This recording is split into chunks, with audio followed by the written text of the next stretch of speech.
Miami is a very young city, in my professional opinion. What I'm seeing right now is a renaissance of Miami, and I've been here for 15 years. So when you go from 70s to today, you really have only about 55 years of true development that happened here. So the luxury market, come full circle, in my opinion, is still very, very young. We have an inherent philosophy. Number one, we don't pay retail. Number two, we don't buy retail. There's a difference. We're not going to typically buy a deal from them unless it is a less than retail purchase. Selling real estate and investing in real estate is two different worlds. And I believe that real estate agents shouldn't just sell real estate. If you really want to be a professional in the industry, you should also invest in real estate. How do you make the public aware that your product is so much better? Even though we are one of the top retail brands in the world, the focus of what we mention to all of our clients is the promise of quality in terms of construction and in terms of where the market is heading.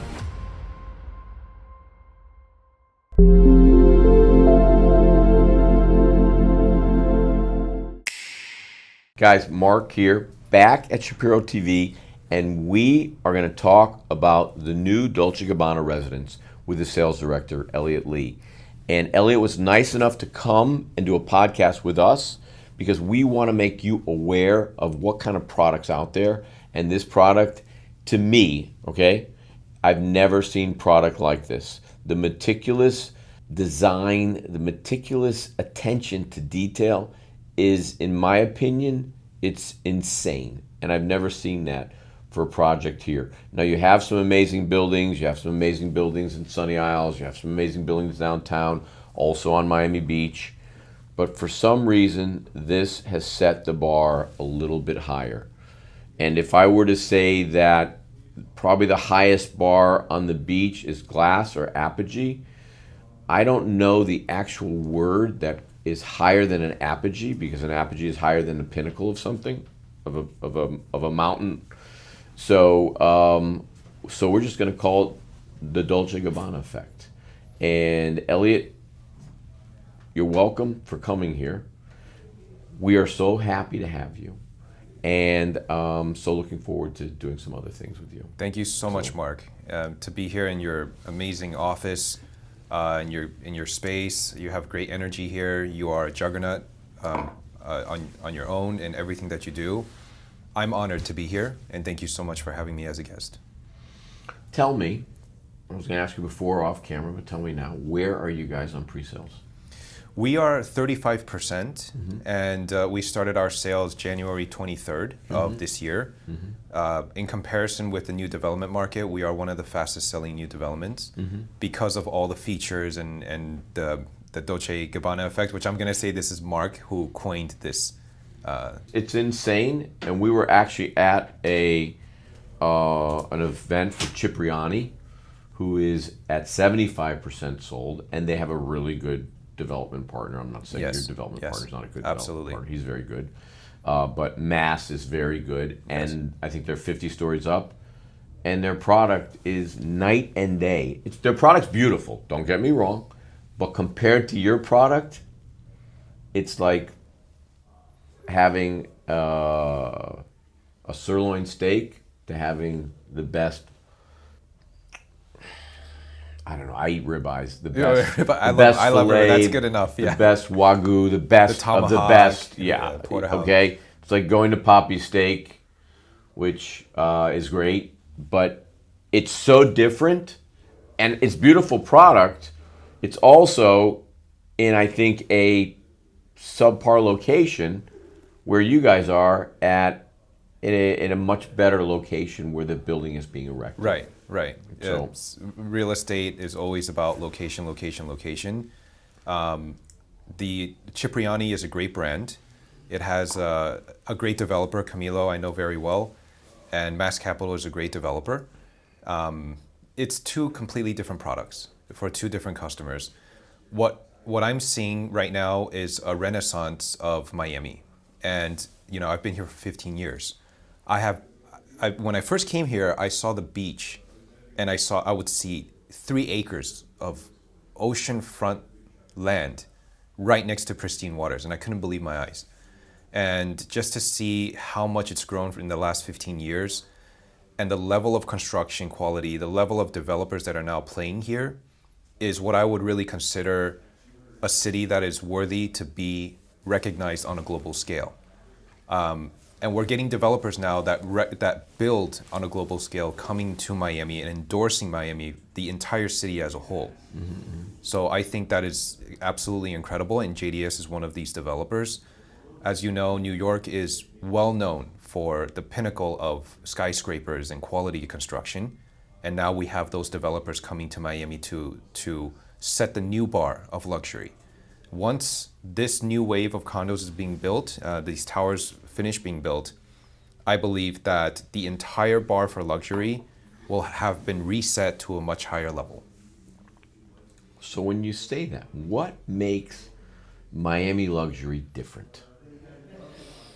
Miami is a very young city, in my professional opinion, right?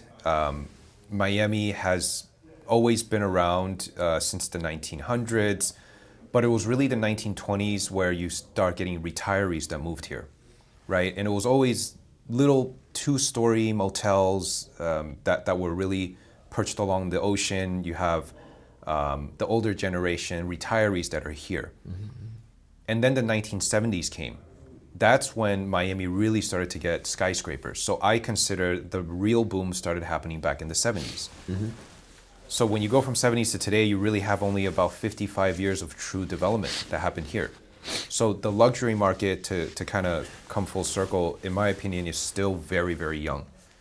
I think there's so much room to grow in Miami. There's so much lessons that some developers, the market needs to learn from in different parts of the world. I think what we're getting to now is a higher standard of living. We're getting a great government who is very pro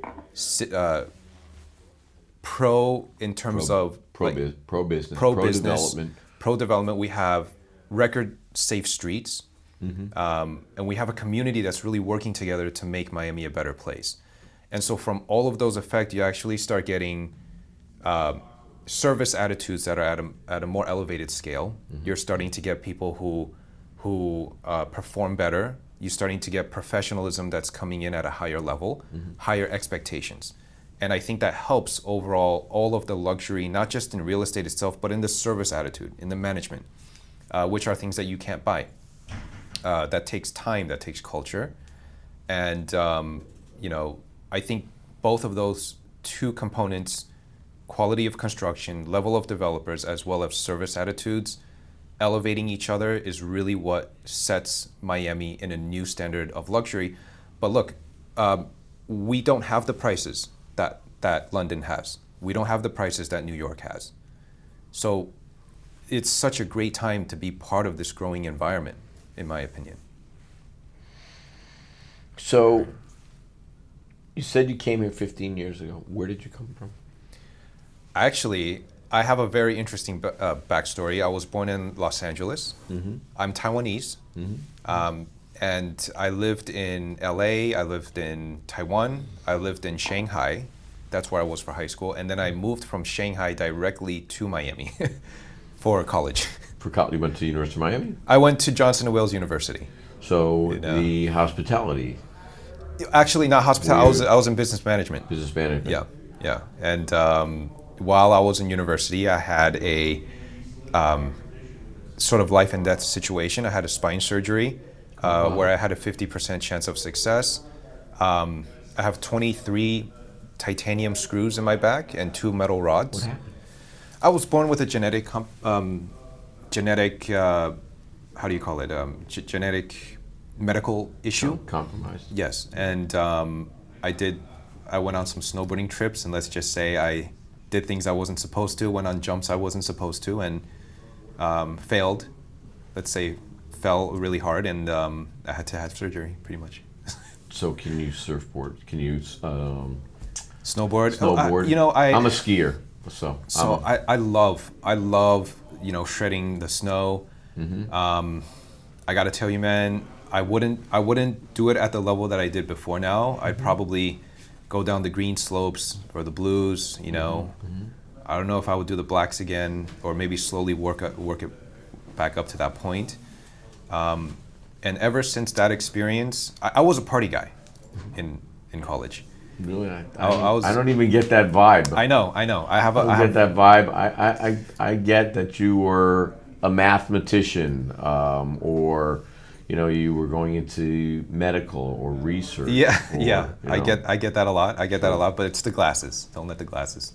don't let the glasses. Yeah, fool you. yeah. Right. I was a big party guy. I'd love to have fun, and then after my surgery, I completely changed into a different person. And I got my real estate license, and I started from very humble beginnings. Actually, I didn't. Who'd you hang your license with when you first started? The first company I started with is a company called Renters Paradise. They, Renters Paradise. From the beach? yes, Yeah, I They s- remember them. They're not around anymore. they're not around anymore. No. They, it was a rental-focused company. That's where I started my career, and then I just worked. Were they in Washington?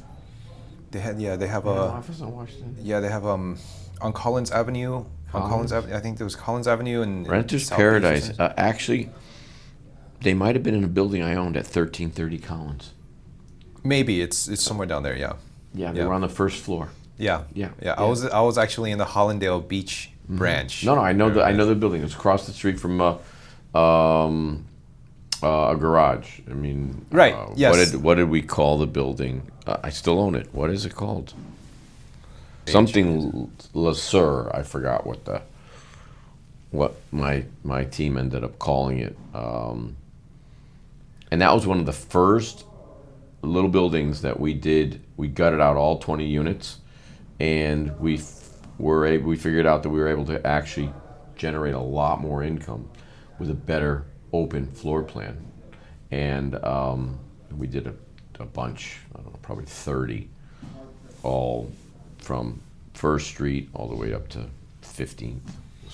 So you invest in multifamily assets. You're a developer. So our primary business is the apartment space. So Okay. we're into communities, and we started buying on the beach in '86. Wow. And Here in Miami? yeah. Oh, wow. Yeah, we started Wow. buying in '86. I'm trying to think what we paid for the 321 site, 321 Ocean Drive, which you were saying about the pristine. Well, Water and so 321 forth. isn't that a condo? Didn't that turn into a condo building? You were the developer for that? Oh, wow. Yeah, Gabor Ratto was my partner. Wow. Yes. Yes. It was 321 and 315. It was actually the Hotel Simone. Right. Right. So- right. I remember that. He I owned the remember empty lot, and I owned Hotel Simone. We partnered. We put some money in the Venetian building with what's Gil's? that. Michael Desert. No, not Michael Desert. I can't think of Gil's last name. They were having a hard time with him. Maybe I shouldn't say his last name, but we put some money in it, and Gabor was really a good partner. Right. So, Right. and then we did 304, 312 across the street. We owned the site for glass, which we Right. sold to David Right. Martin. That's right. Bought it from an older Miami guy named Mickey Bliss. We did the Mercury, we did the Alona, we did Absolute on 245 Mish. I think Alona, when we built it in 1999, it was the first loft project on the beach. Yes. Wow. And yes. I would never, ever build another project with that architect again. I'll tell you who it is off. Absolutely. Well, the loft style is an amazing concept, and it's done super well. Yeah. Right. The 10 Museum in downtown Miami, they also sort of that loft concept. And 10 Museum, Lewis, Birdman. yeah. He and I were partners with his father on 100 Collins on the Mercury, Right. which was a condo hotel, and we sold that so cheap. I think our units were selling for $139, $159, and $179. Right. I remember when I first got here, there were talks that South Beach would never go past $1,300 per foot.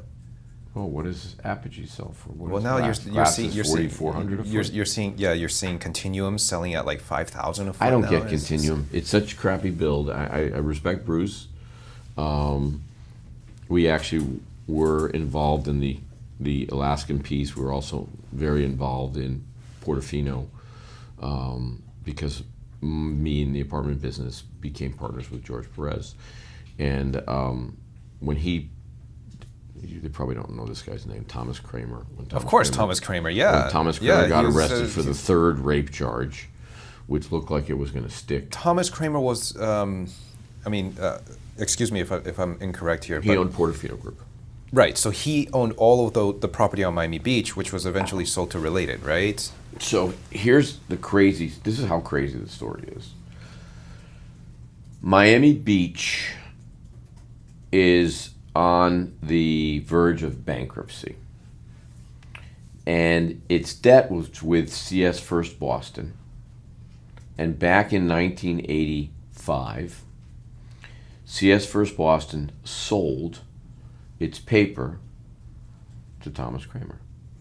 Wow. Don't know how he ended up buying the paper, but it had all different types of scattered sites south of Fifth. Now, south of Fifth was not so great back in 1985. Right. That's right. Yes. And they actually had made a proposal. You could probably look it up. It's probably somewhere archived in the city of Miami Beach.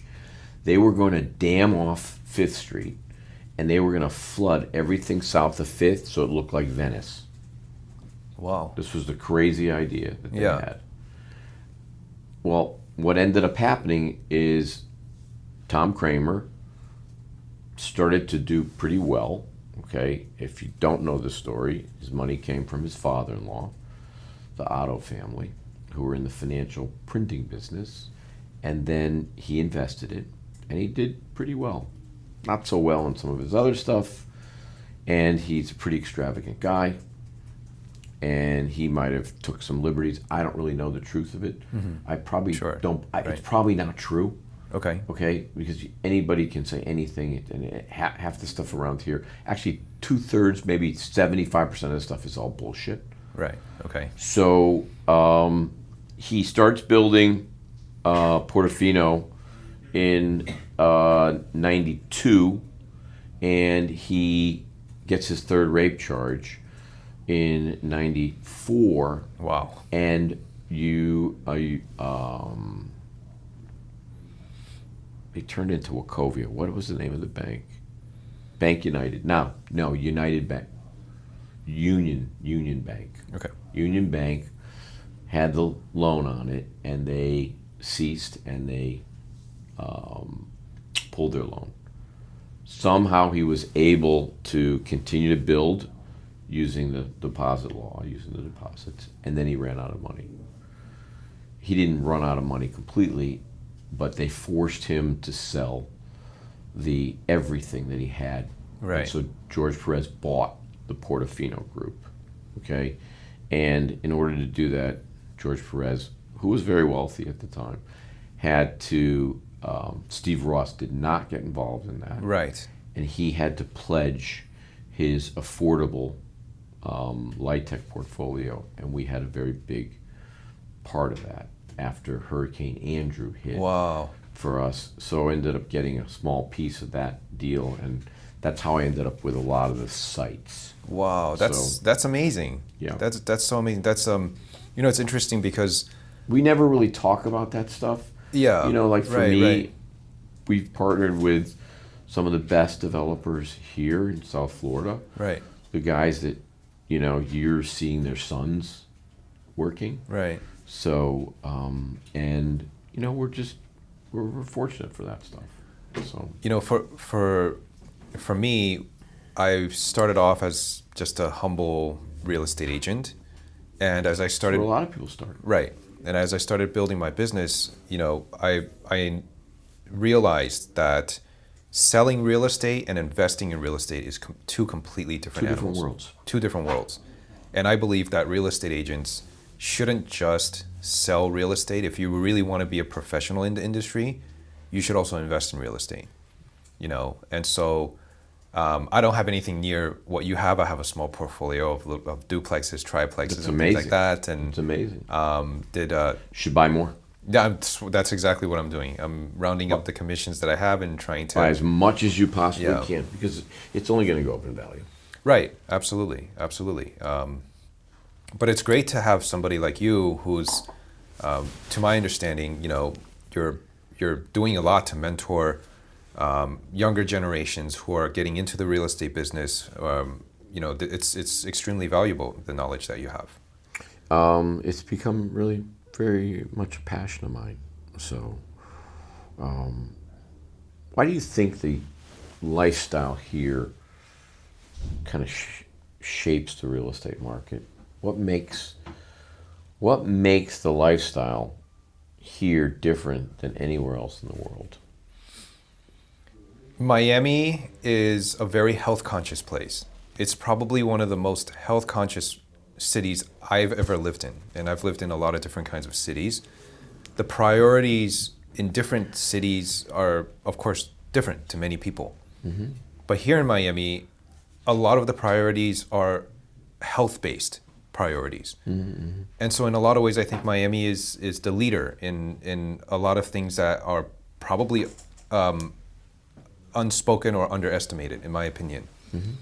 And I think that lifestyle is what is leading developers to create certain thought processes on amenities of what people want. So for example, right now wellness is the new sort of must-have amenity, right? And people in Miami are very fashionable. They really know how to dress. They really know how to have a good time.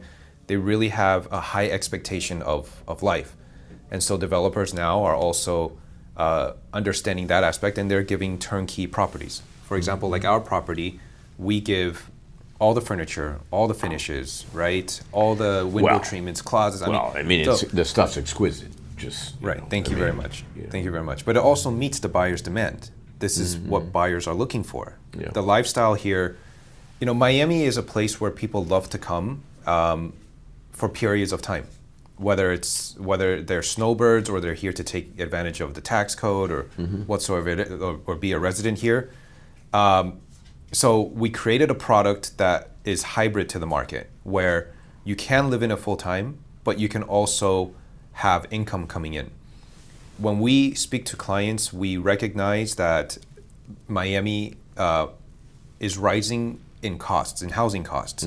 We have rising HOAs, we have rising insurance costs, we have rising property taxes. It's right? It's So normal inflation. it's normal inflation. Yeah. And we created a product, like if you go into any new development, every new development will tell you how beautiful their building is, right? How amazing their architects are, how great their materials are, how great their amenities are. But not a lot of developers, not a lot of teams talk about the practicality side. So the valuations, the HOAs, which a lot of the times are $2.05 per square feet nowadays. I remember No, that's pretty acceptable right now. that's the norm. But if we were going to look at new development in the last cycle back in 2014, the average price per square feet was about $1.05, and that was already considered very expensive. $2 would be like the Four Seasons back in the day. So now when you cross that threshold, you're talking about double the HOA prices, where, of course there's many people that can afford, that love the lifestyle, but there are also people that are conscious about what they're paying for, because even though our inflation rates have decreased, our cost of goods are continuing to go up, and it's very difficult for a lot of people here. So we have a practical approach where our product, not only does it fit the lifestyle, have all of the luxury, have all of the furniture that's in place, but we also tackle the problem of lowering costs by being able to rent out portions of your apartment while living there full time. So I think we're able to tackle a lot of different aspects, which is the reason why we've been able to sell very well. Right. Well, that's a super attractive type of product. Thank you. And it's super attractive for someone like me, even though my kids hate downtown. But I think downtown's become so incredibly walkable, like Manhattan. And as you said before, it's very safe. So, it has a unique mix of so many things. And, there's a lot of product out there. And the product gives you access to a car, a limo driver, or whatever, within a certain radius. And a wellness, in-house restaurants, and so forth. But your product is at a much higher level. And I've not done a comparison to what your price point is to the other product, but I think it's very similar. So a normal buyer that looks at 3 deals is going to come to you, because if your product is 50 or 75 or $100 a foot more, what are they getting? Are they really getting $300 to $400 a square foot more, but they're not paying for it? Correct. So how do you make the public aware that your product is so much better?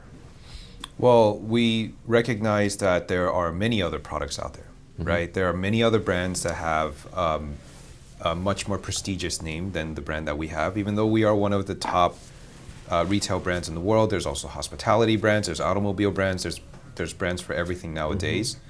I think that right now, the focus of what we mention to all of our clients is the promise of quality in terms of construction and in terms of where the market is heading. JDS Development Group is very attention to detail oriented. I don't think I've met another developer that is so obsessed with wanting to build a good product. And Dolce and Gabbana, they're also obsessed with. They're obsessed. We have salesmen. They give us. I would actually differ with you. I mean, what are you comparing yourself to? The Armani building, which is a lower brand, the Aston Martin, which is it's an auto. It's nice. I'm not an Aston Martin guy. They're fast. Right. They're sleek. Right. But Dolce Gabbana is the understated avant-garde elegance in the fashion industry. Right. So you can be conservative and you can wear Dolce Gabbana. You can wear DG, okay? And you can be a little wild and you can wear DG. Right. So I'm not really thinking of any other product that hits that. I mean, right. Well, I'm not sure what else is out there. We are a very unique product positioned in a very unique space in the market, and we meet a lot of the demands, and we cure a lot of headaches that people don't necessarily realize. Right. When you purchase in a property, let's take Armani for example, the developers give you kitchens and bathrooms. You finish out your own floors. You finish, which it takes some money, right? No problem, but people forget that getting permits can take anywhere from 8 months to a year. Dealing with contractors is sometimes a headache, or most of the time a headache. Most of the time a headache. And then you have to get a designer, right? All of that process, which takes all of this time to finish, all the while you're paying all of your carrying costs and your HOA, your property taxes, and your maintenance fees, right? And so that's also lost. That's also money that kind of goes out of your pocket. On top of that, builds stress for you. So us coming to the market, having a solution where once we close, not only do you get a key, but you get warranties that are more than just for the appliances. If let's say the furniture is, scratched up because things happen, right? It's the developer that will help you replace all of that, instead of you needing to call a third party and see if they're even going to answer your phone and deal with all of those headaches. So we try to come to the market with a product that we think the buyers will come in and solve everything. They just come in and they just start living. They start enjoying the place. And I think JDS Development Group has done an incredible job at fixing that error in the market space. Who gave them the idea to do that? So Dolce Gabbana was very meticulous in wanting them to have the property fully furnished as a package.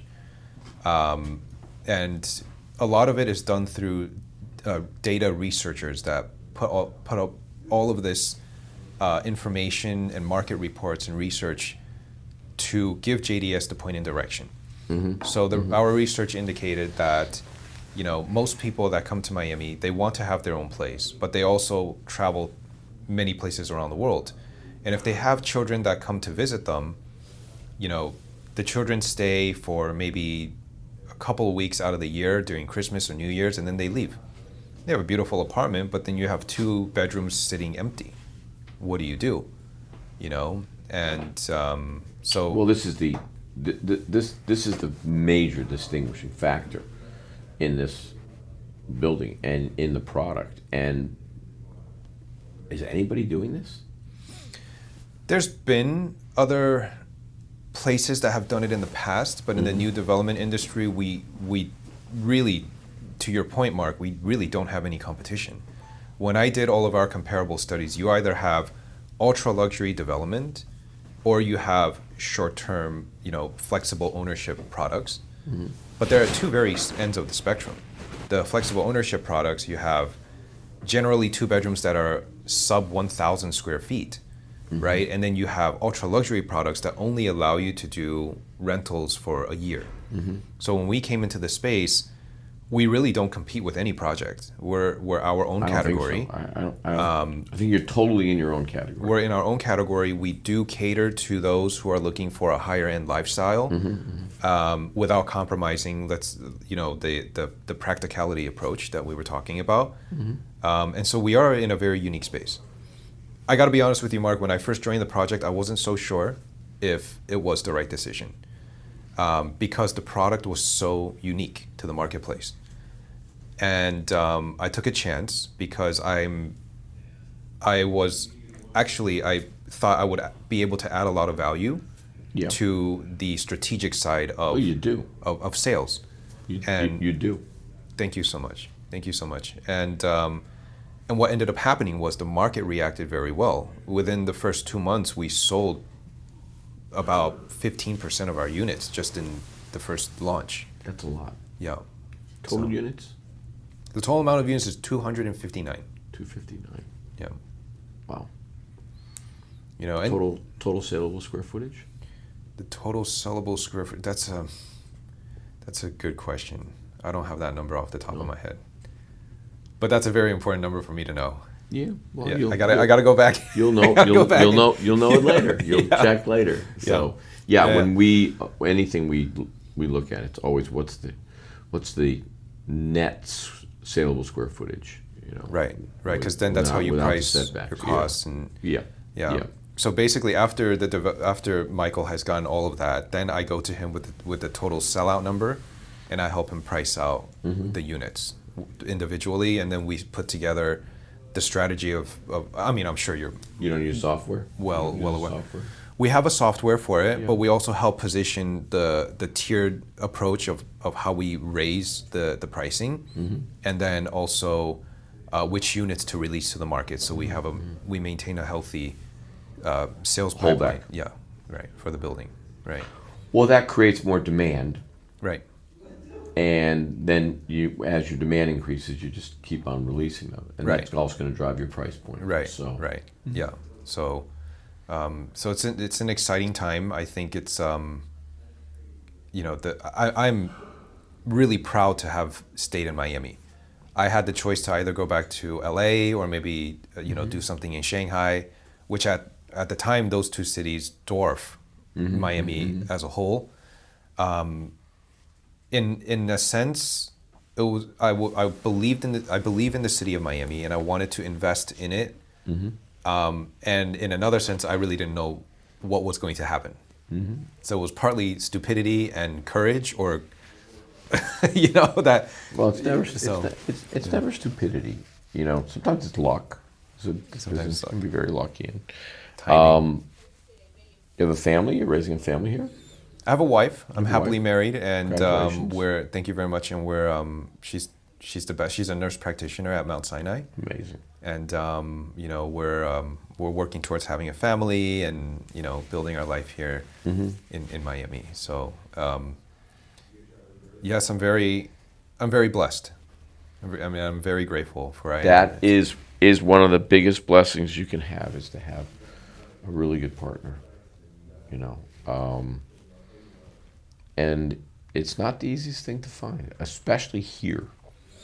I actually met her on Match.com. Really? Yeah, and I was very, very much. I'm not trying to sell you on Match. I'm not in. I don't have any affiliation. I don't subscribe to any dating websites. I know. My friends are always asking me, "How do you meet so many people?" And I'm like, I don't know. I wouldn't imagine somebody in your position would be hard meeting people. So, yeah, I meet them when I even come to your events. Absolutely. So, yeah.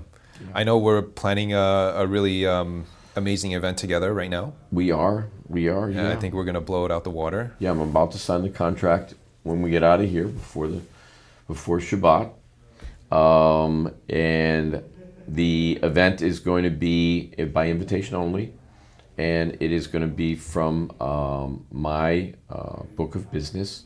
Only extremely wealthy individuals. So hopefully, I can't say that he's going to be there, but I'm having dinner, private dinner, with PBD and a few other guys on Sunset 2 after Shabbat tomorrow night. Amazing. Well, I'm not eating. I'm not eating because I'm going to another thing after that where I'm probably going to eat, and I'll just probably have coffee or something. Sure. And there's some of the bigger names here in South Florida will be there. So, Absolutely. Thank you.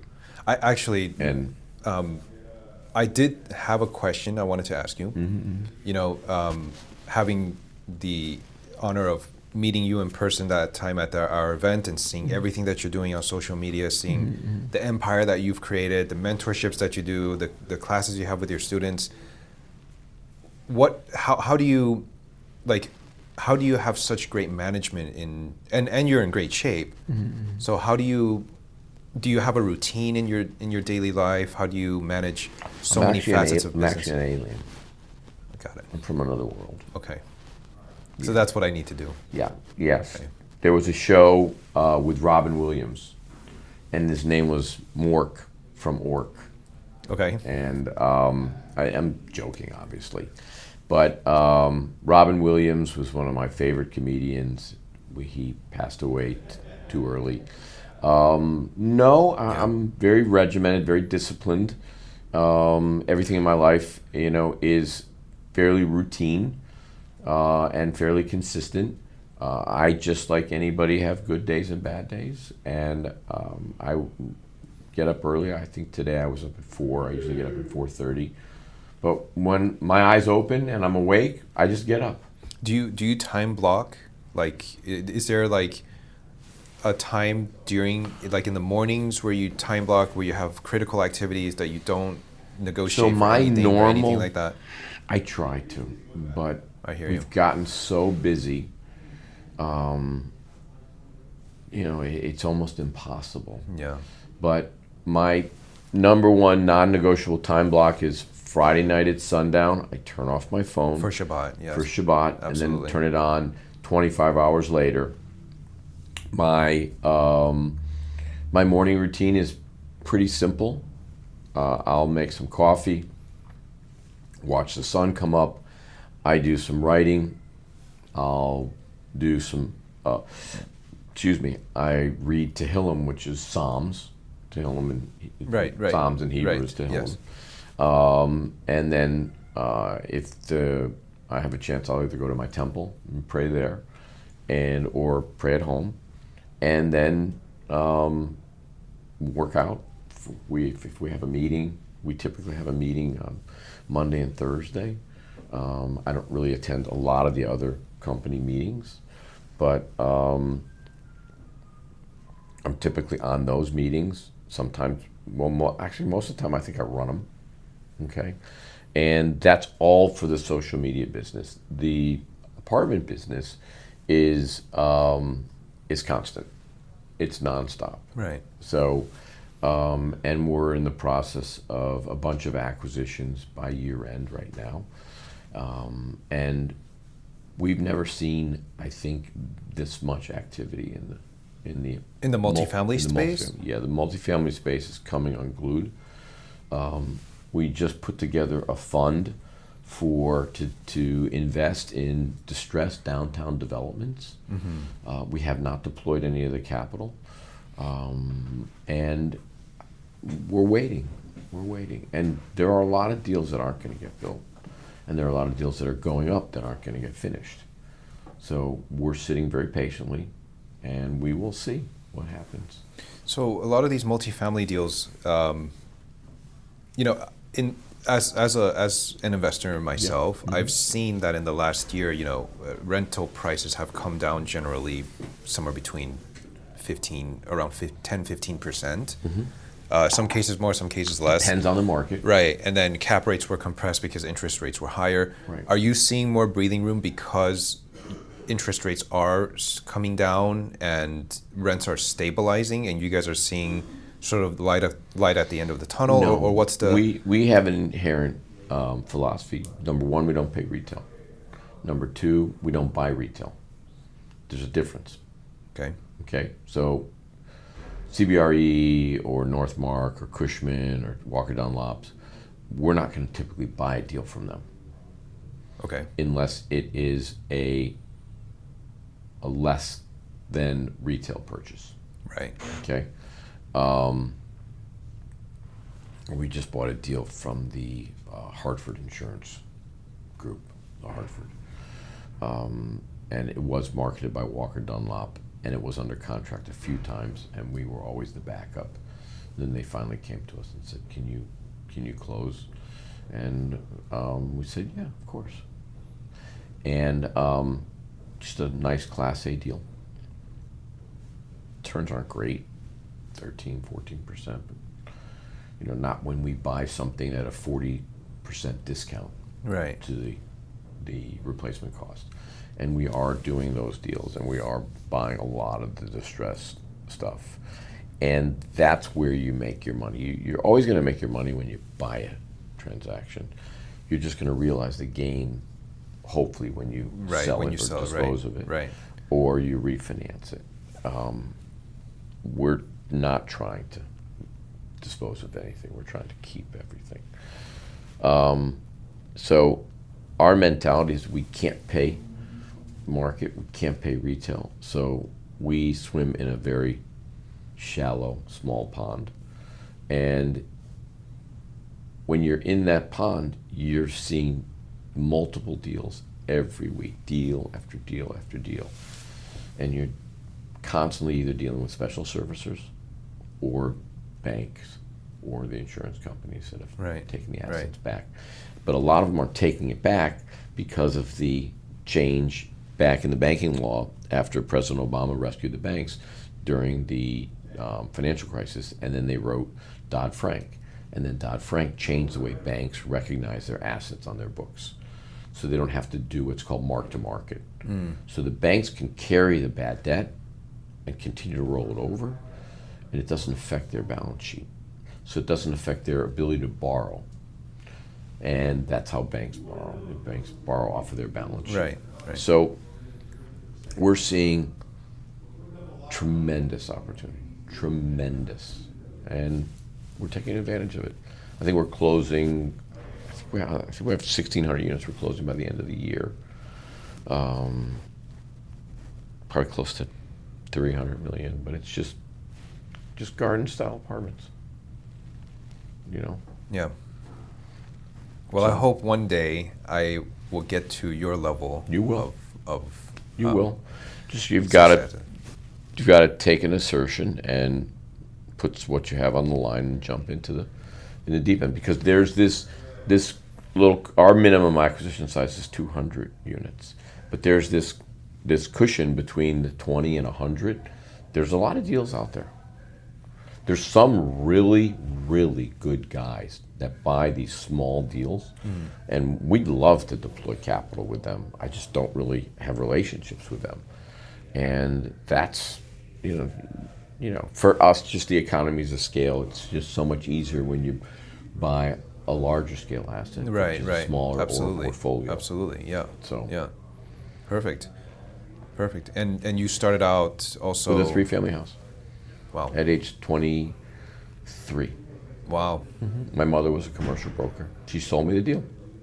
It took me 2 years to be able to even get qualified for a loan because, as you know, real estate. Yeah, but estate you were in a leaders, wonky time. If you started 15 years ago, It would be different. it would yeah. be different. Now, Yeah. now, guess what's all back? All the same products that destroyed the industry are all the same things that are back. They're all back. When you say they're all back, would No income verification, no banks. bank statement like DSTRs and They're, you name it. They're no income, no asset. I think those used to be called ninjas. I think that's maybe okay, sounds right. okay. There's bank statement verification of your last 90 days. Limited recourse. Piggyback loans where they'll lend you 80% on a first and 20% on a second. Okay. There's no appraisal loans. This is, the industry's gotten crazy again, and history's going to repeat itself. So So that's also part of the reason why it's a great time for you guys to start jumping in again. And rents will yeah, eventually start we only rising. bought 2 deals last year. One is a high-end condo conversion off of Pacific Coast Highway in Malibu. So you're acquiring all over the country. this deal just was brought to us. Got it. Yeah, and then we couldn't turn it down. That's amazing. Yeah. Well, I have so many other questions, but I don't want to take up all your So time. what I want you to tell everybody is where they can find you, how they can find the project, and how they can reach you to schedule a tour. And you've got to do the virtual reality tour because you can walk on the sky like Superman, and if you're a woman, like Superwoman. Absolutely. So anybody can connect with me on my Instagram, which is Elliot.Lee with 2 underscores. If anybody's interested in learning more about the Dolce Gabbana Residences, 888 Brickell, please feel free to reach out to any of us. You can call our sales gallery. You can reach out to me directly. You can send me a DM. And we'll be more than happy to assist with anything that we can. Beautiful. Guys, Elliot Lee, Dolce Gabbana Residence. Don't be square. Get down there and buy some real estate. Let's go.